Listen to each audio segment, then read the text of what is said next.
जय जगत्माता देवी बगलामुखी ओम ह्रीं बगलामुखी वरदे सर्व सौभाग्य प्रदायिनी समस्त भक्तानां सर्वाभीष्टं साधय साधय ह्रीं ओम स्वाहा. பல பேர் கேட்கப்பட்ட ஒரு விஷயம்தான், சுவாமி எங்களுக்கு சொந்த வீடு அமையுமா இப்படின்னு ஜாதகம் பார்க்க வரும்பொழுது பல பேர் கேட்பாங்க, சுவாமிஜி எங்களுக்கு சொந்த வீடு அமையுமா, சொந்த வீடு எப்போ அமையும் இப்படின்னு.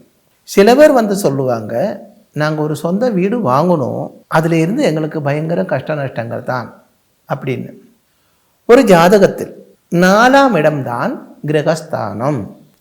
லக்னாதிபன் சுபக்ஷேத்திரத்தில் இருந்து 4ஆம் இடம் சுபக்ஷேத்திரமாக இருந்து சுபகிரக பார்வையோ இல்லை சுபகிரகத்தோட சாநித்தியமோ அங்கே இருந்தால் அவனுக்கு சொந்த வீட்டில் வாழக்கூடிய யோகம் இருக்குது. நான் இந்த மாதிரி சொல்லப்பட்டது உங்களுக்கு புரியாது என்று எனக்கு புரிகிறது உண்டு. இருந்தாலும் இது கேட்கப்பட்டதிலே ஜோதிஷம் தெரிஞ்ச கொஞ்சம் பேர் இருப்பாங்க இல்லையோ, அதனால தான் இந்த மாதிரி விஷயங்கள் சொல்கிறது. நீங்கள் தெரிஞ்ச பாகங்க, உங்களுக்கு புரியுறத பாகம் மட்டும் எடுத்துக்கோங்க. அதாவது உங்களோட ஜாதகத்தில் லக்னத்திலே இருந்து 4ஆம் இடம் கிரகஸ்தானம், சுகஸ்தானம் இப்படி சொல்லுவாங்க. அதே மாதிரி மாதுருஸ்தானம் அப்படி எல்லாம் உண்டு. அங்கே சுபகிரகம் இருந்தால், அந்த 4ஆம் பாவாதிபன் சுபக்ஷேத்திரத்தில் இருந்தால், லக்னாதிபன் சொக்ஷேத்திரமோ சுபக்ஷேத்திரமோ இருந்தால் அவர் அப்படி இருக்கப்பட்டவருக்கு சொந்த வீடு அமையக்கூடிய யோகம் இருக்குது. அது எப்போது என்று கேட்டால் அந்த தசாகாலம் வரும்பொழுது தான். ஆனால் சில ஜாதகங்களிலே இது அஸ்திரமாகவே இருக்கும். லக்னாதிபன் பாபக்ஷேத்திரத்திலிருந்து பாபகிரகம் பார்த்தால், லக்னாதிபன் பாபக்ஷேத்திரத்திலிருந்து பாபகிரகம் பார்த்தால் அப்படி இருக்கப்பட்டவருக்கு கிரகம் அமையும். கிரகம் என்றால் வீடு, வீடு வரும். அப்புறம் அந்த வீடே அவருக்கு வினையாகவே மாறிவிடும். நீங்கள் ஒருவேளை உங்களுக்கு இப்படி அனுபவம் இருக்கா, இல்லை உங்களுக்கு வேண்டிய சில பேருக்கு இருந்திருக்கலாம். அவங்க வாடகை வீட்டில் இருந்திருப்பாங்க, இல்லை கூட்டு குடும்பமாக எல்லாரும் சேர்ந்து இருந்திருப்பாங்க. கூட்டு குடும்பமாக சேர்ந்திருந்தவங்கள் கொஞ்சம் காலத்துக்கு அப்புறம் ஒரு வீடு வாங்குவாங்க. வீடு வாங்கி கொஞ்சம் பணம் கையிலிருந்து கொடுத்தோ கொஞ்சம் லோன் வாங்கியோ எல்லாம் வீடு வாங்கி அங்கே போயதுக்கப்புறம் நிறைய கஷ்ட நஷ்டங்கள் உண்டாகிறது. 10 லட்சம் ரூபாய் கையிலே இருந்து போட்டு 20 லட்சம் ரூபாய் லோன் எடுத்து ஒரு வீடு வாங்கியாச்சுன்னால் கடைசியில் அது நஷ்டத்தில் விற்க வேண்டிய சூழ்நிலை உருவாகிறது. அந்த வீட்டில் போகும்போது நிறைய அத்திய ஆபத்துகள் உண்டாகிறது. ஆக்சிடென்ட்டு, ரோகங்கள், கடன் இப்படியெல்லாம் உண்டாகிறது.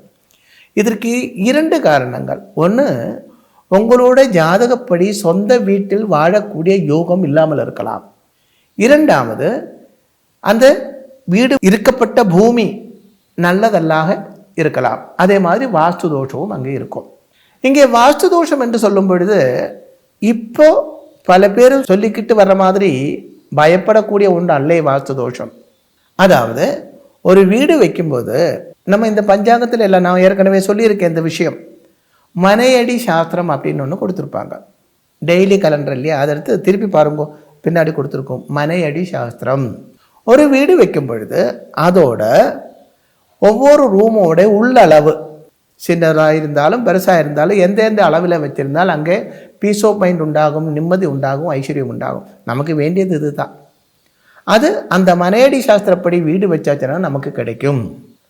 அதில் கூட அக்னி கோணில் முக்கியமாக இருக்கப்பட்டது, அக்னி கோணில் உங்களோட சமையல் அறை, அதாவது கிச்சன், தீ எரிக்கும் இடம், அது அக்னி கோணில் இருக்க வேண்டும்.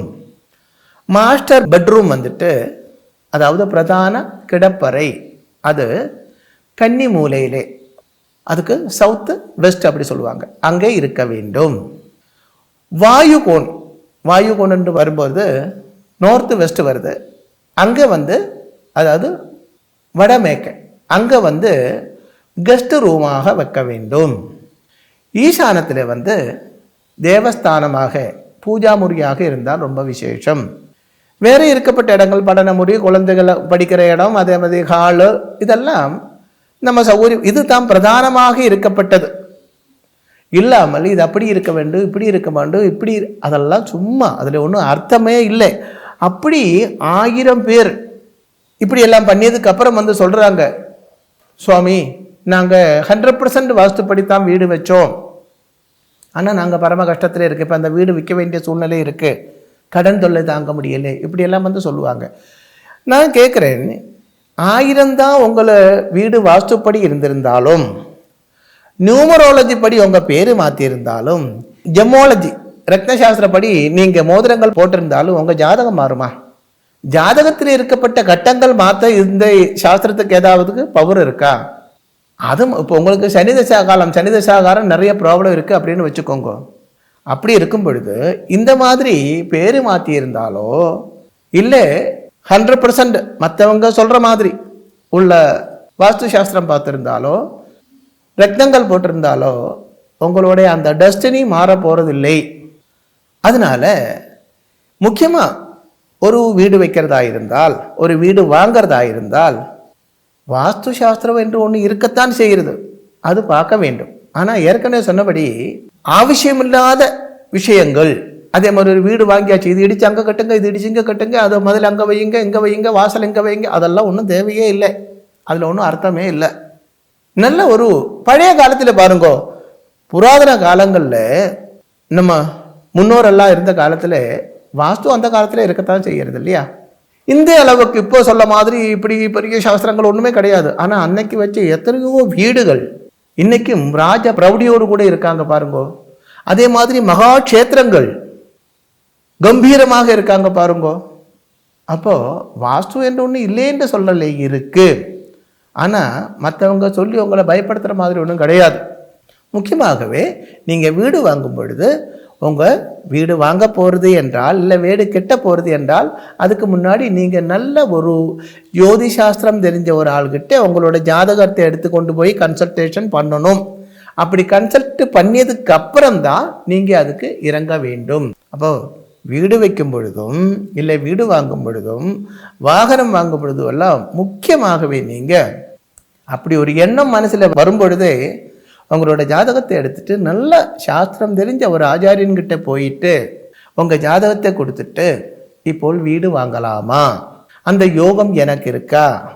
இது சாஸ்திரம் தெரிஞ்சவன் அல்லே என்றால் என்ன சொல்லுவாங்கன்னா, வீடு வாங்கலாமா என்று கேட்கறது. அப்போ அவங்ககிட்ட பணம் இருக்குன்னு தானே அர்த்தம், நீ வாங்கிக்கோ அப்படி சொல்லுவாங்க.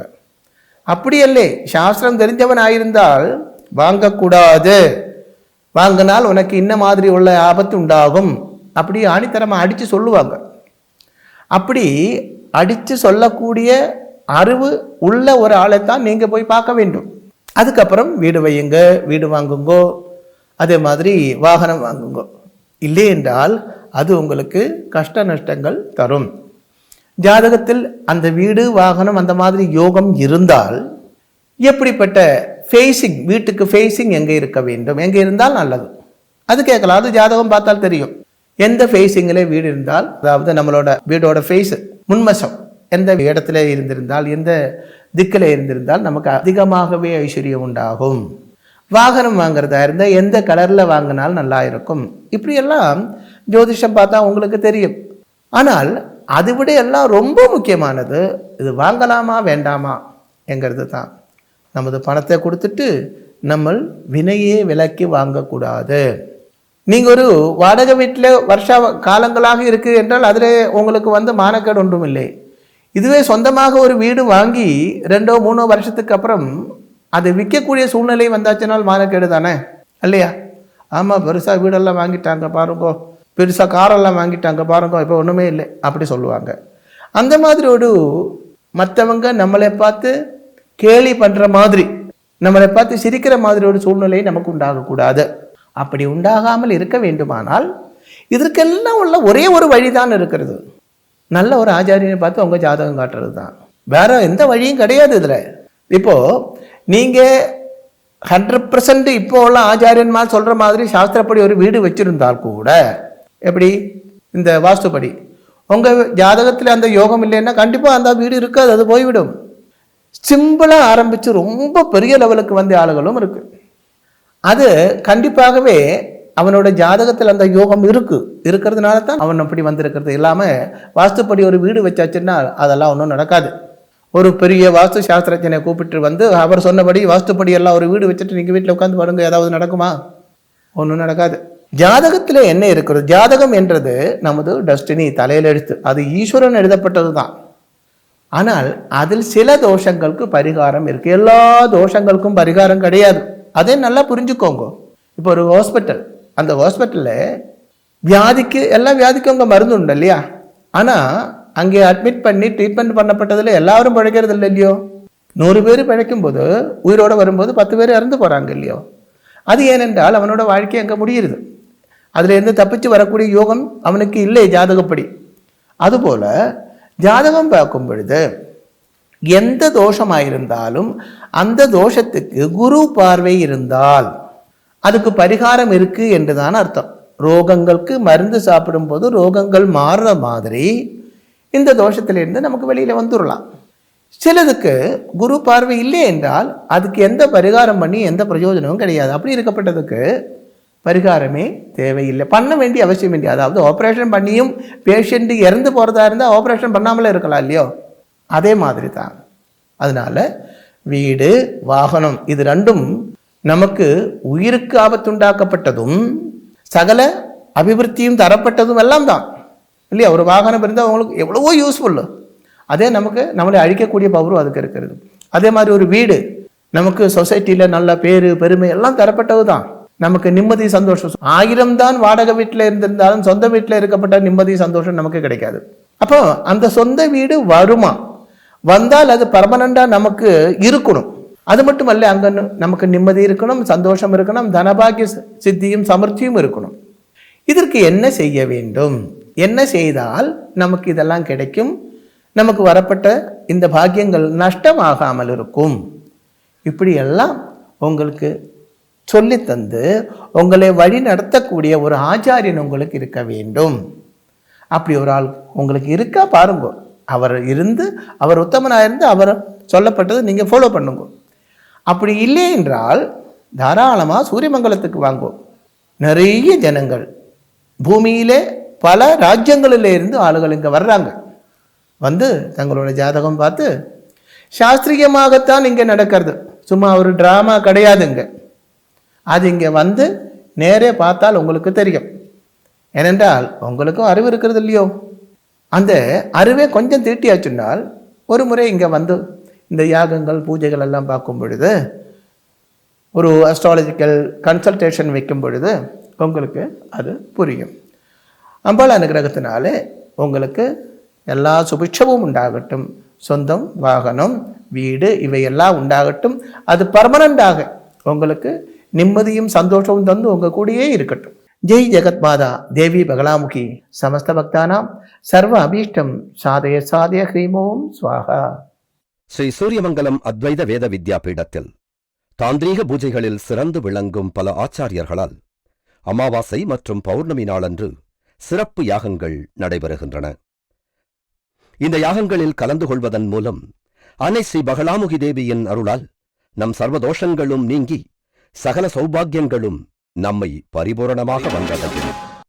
ஸ்ரீ சூரியமங்கலம் அத்வைத வேத வித்யாபீடம் ஜோதிடம், பிரசன்னம், வாஸ்து, தாந்திரீக பூஜைகள் மற்றும் வேத யாகங்கள் செய்திட தொடர்புக்கு 7305442299 7305442299. தொடர்பு மையங்கள் சென்னை, கோவை, பெங்களூரு, ஹைதராபாத், விஜயவாடா, டெல்லி, மும்பை, திருநெல்வேலி, டெக்சாஸ்.